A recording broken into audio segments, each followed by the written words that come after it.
Hər gün darçın qəbul etməyə 5 səbəb.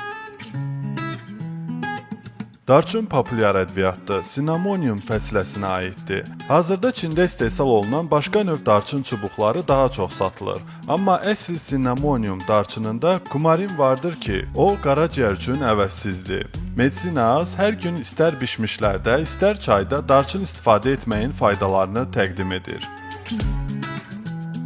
Artıq elmi sübut olunub ki, darçın antikanserogen, antioksidant, iltihab əleyhinə, antimikrob təsir edir. Alzheimer, Parkinson kimi nevroloji xəstəliklərə qarşıdır.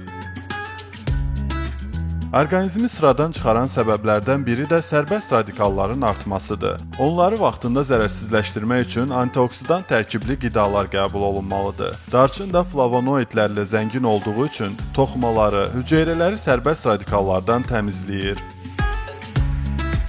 Bir çox elmi təcrübələr göstərib ki, darçın kökü iltihabın patogenizində əsas rol oynayan oksid azodu inqibə edir. Bizdə bir çox orqanlarda iltihab gedir, hətta oynaqlarımız da iltihabdan sıradan çıxır. Ona görə darçın tərkibli mazlar, eləcə də darçın çayı, ekstraktı, yağı iltihab əleyhinə istifadə edilə bilər. Prosianitlər ikinci endotelial faktorun qarşısını alır. Damarların endotelinin inkişaf faktoru onkologiyada qan damarlarının formalaşmasında əsas faktordur. Ona görə də darçın xərçənglə bağlı olan damarların yaranmasının qarşısını alır.